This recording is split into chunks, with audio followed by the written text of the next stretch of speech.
നമസ്കാരം. മലയാളി വാർത്തയിലേക്ക് സ്വാഗതം.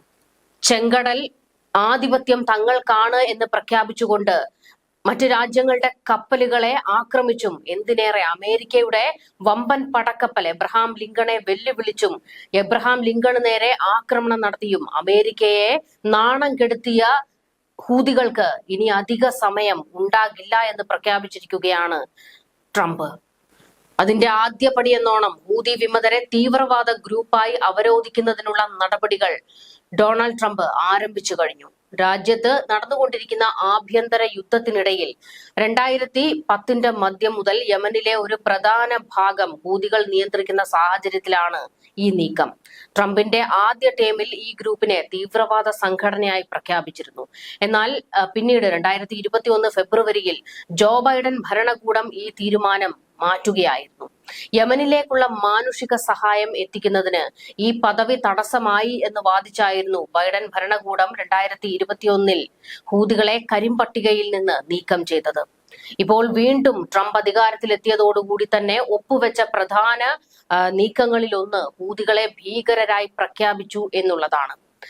ഹുദൈദ തുറമുഖം കടന്ന് യമനിലേക്ക് ഒരീച്ച കയറില്ല എന്ന് ലോകത്തെ വെല്ലുവിളിക്കുന്ന ഹൂതികൾക്ക് ഇനി കൗണ്ട് ഡൗൺ തുടങ്ങിക്കഴിഞ്ഞിരിക്കുകയാണ്. പെന്റഗൺ പോലും ഒരു വേള പറഞ്ഞത് ഹൂതികളുടെ പക്കലുള്ള ആയുധങ്ങൾ കണ്ട് തങ്ങൾ ഞെട്ടിയെന്നാണ്. അതായത് അമേരിക്കയും റഷ്യയും ഉൾപ്പെടുന്ന വമ്പൻ രാജ്യങ്ങളുടെ സൈന്യത്തിന്റെ പക്കലുള്ള ആയുധങ്ങൾ പോലെയുള്ള അത്യാധുനിക സംവിധാനങ്ങൾ ഉൾപ്പെടെയുള്ള ആയുധ ശേഖരമാണ് ഹൂതികൾക്കുള്ളത്. ഇത് പശ്ചിമേഷ്യയുടെ സമാധാനം കെടുത്തുന്നതാണ്. ഇത് മാത്രമല്ല, ഈ ആയുധ കരുത്തിൽ കൂടിയാണ് ചെങ്കടലിൽ ഹൂതികളുടെ വിളയാട്ടം നടക്കുന്നത്. ഇനി അധിക കാലം ഈ വിളയാട്ടം ഉണ്ടാകില്ല എന്ന് ട്രംപ് വ്യക്തമാക്കിയിരിക്കുന്നത്. 1990കളിലെ ഹൂതികളുടെ സ്ഥാപക നേതാവായിരുന്ന ഹുസൈൻ ബദറുദ്ദീൻ അൽ ഹൂതിയിൽ നിന്നാണ് ഇവർക്ക് ഹൂതികൾ എന്ന പേര് ലഭിച്ചത്. അൽ നസറുല്ലാഹ് എന്ന പേരിലും അറിയപ്പെട്ടിരുന്ന ഹൂതികളെ ഒരു വിദേശ ഭീകര സംഘടനയായി പുനർനാമകരണം ചെയ്യുന്നതിനുള്ള എക്സിക്യൂട്ടീവ് ഉത്തരവിൽ പ്രസിഡന്റ് ട്രംപ് ഒപ്പുവെച്ചു കഴിഞ്ഞു. 30 ദിവസത്തിനകം ഹൂതികളെ പുനർനാമകരണം ചെയ്യാൻ ശുപാർശ ചെയ്യുന്ന റിപ്പോർട്ട് സമർപ്പിക്കാൻ സ്റ്റേറ്റ് സെക്രട്ടറിയോട് എക്സിക്യൂട്ടീവ് ഉത്തരവിൽ നിർദ്ദേശിക്കുന്നു.